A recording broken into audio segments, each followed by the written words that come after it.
Shalom, shalom. Welcome back to the video. I am so happy to have you here. Let's talk about the complexities of returning to Africa as an African American or somebody from the African diaspora. So this is going to be from the perspective of us. We live in Mauritius, Africa, have traveled and lived in East Africa for a long time, years. We've been in Africa for 5 years. The 5-year mark is going to hit in August.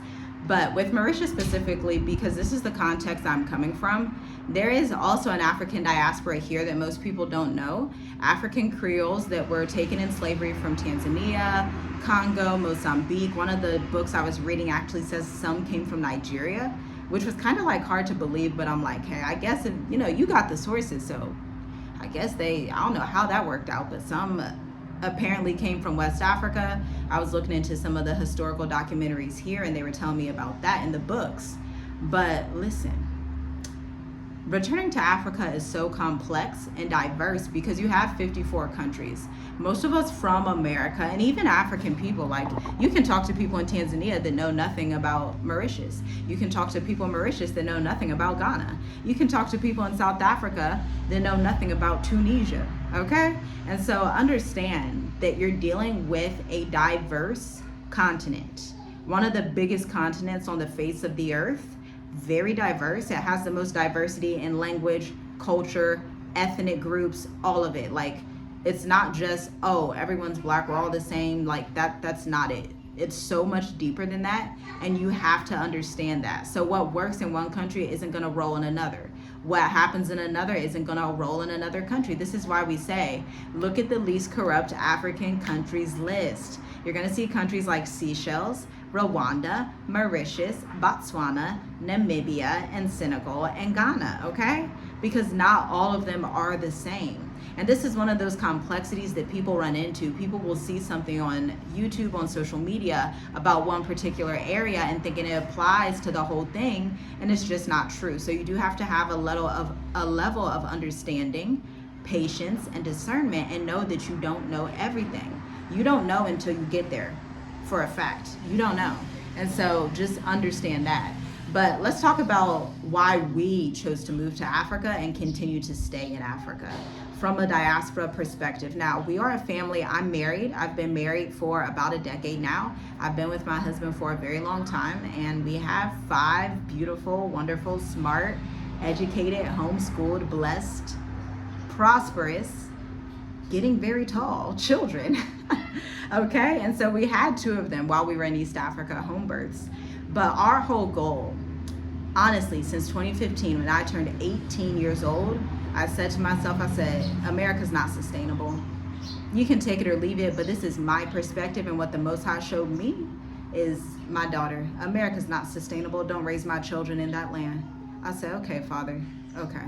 And I just took it to heart. I honestly, we followed the scriptures, what Abraham did in Genesis 12. He receives this vision from the Most High. He says, get out your country, get out your land, go to the place I'm going to tell you, not visit 39 times, not hop around and dance in a circle 55 times, he said, go out of the place you know.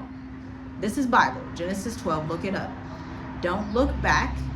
Don't even necessarily ask where you're going, but I'm going to show you where you're going, and I'm going to bless you and increase you there. So that has been our testimony of blessings and increasing over these past few years. But from our perspective, this doesn't have to be your perspective, but we have the right and the necessity to share our testimony and what the Most High has done for us and shown our family.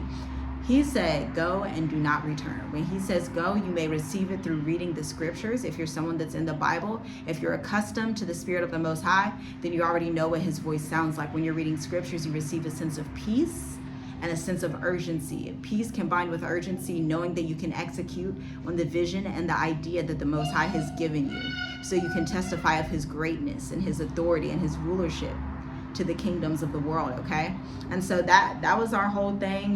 We had already homeschooled, so it was easy. I know a couple out here who had just come from the West. They were saying, yeah, it's been an easy transition for us too, because we homeschool. So that is context. We did a video a few days ago about homeschool. Somebody was in the comments like, yeah, well, not everybody can homeschool and it's so difficult. I empathize with that, that's your story. But at the end of the day, we are the type of people, my husband and I know this is rare, we're the type of people that don't do complaints and excuses. Meaning, yes, I had to start homeschooling when I had a newborn son. Our third child, I was pregnant and I gave birth to him in July. We started school in August, homeschool. Okay? And so, but through the power of Yahusha, you can do all things through Christ who strengthens you. True or false? For me, it's true, but you got to answer that for yourself, okay? And so this family, they said that they love it here. They're getting integrated very easily. It reminded them of Mexico. I was like, oh, okay, I've never been to Mexico. I've been to the Bahamas. We took our children down there on a gorgeous, fantastic cruise back in 2018. I was pregnant. Yeah, maybe 2017, because I gave birth in 2018, okay? So that just is what it is. But let's now switch gears and talk about the transatlantic slave trade and the enduring impact on Africa and its people. Too many times from the West, I believe that people will just center themselves in their pain, and I get it. Black Americans are traumatized. I get it. I'm Black American. I understand, but I do not identify with pain. I do not identify with victimhood. Okay, so I can't identify with that.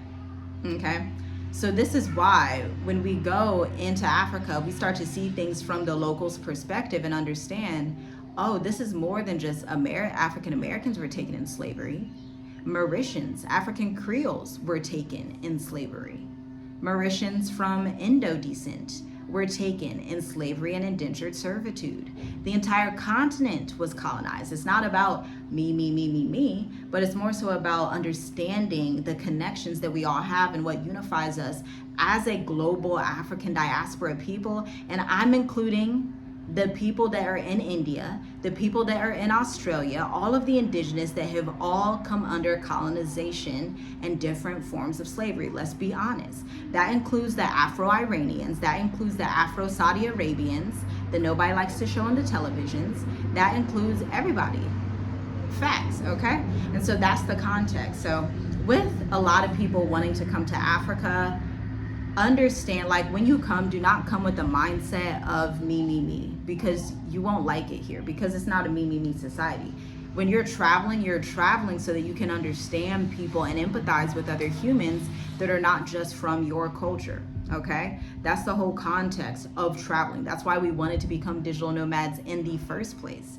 Having been in Mauritius over a year as digital nomad entrepreneurs, it's such a blessing because it opened our eyes. Like, we get to read a lot of these different Mauritian books that we have showing us some of the history. Like, it's deep, y'all. It's deep. It's not, there's three sides to every story. And the Swahili coast has gone through a lot in terms of the slave trade.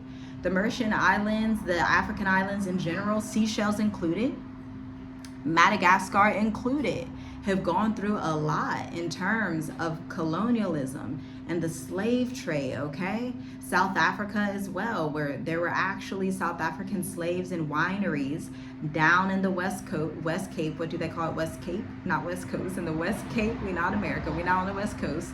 The West Cape of South Africa, and they still profit off this to this day. And so it's like, Africa is for those who have understanding and seek to empathize and understand their brothers and sisters across the world that have been scattered to the four corners, okay? And so this is what it looks like to embrace African heritage across the entire diaspora, being sensitive to the fact that you don't necessarily know everything. We didn't know everything. We had no idea that Mauritius had all this history, to be quite honest. We had no idea. We just saw some beautiful YouTube videos, saw the Mauritius Economic Development Bank website, check them out. They are the best. But we came out here and just realized, like, wow, this slavery colonization thing hit deep, like very, very deep, beyond what most people even know. But you'll never know unless you travel. You'll never know unless you get to experience it and put yourself out there. And this is a unique time for you to get to do that because of everything that's happening in the economy. All the markets are going crazy. The cost of living is steadily increasing. Everything's going wild. I know for us in 2020, when everything was going wild, we saw that as our opportunity to leave and live our best life. And it has truly been that ever since. Through the ups and downs, the ups have been like mind-blowing, like out this world testimonies that, quite frankly, y'all don't even believe. Okay, so Like, share, comment, subscribe. Let me know what your biggest takeaway was from this video. And let me know, would you ever live in like Seychelles, Mauritius, Madagascar, Kenya, Mozambique? Would you ever live in any of these countries?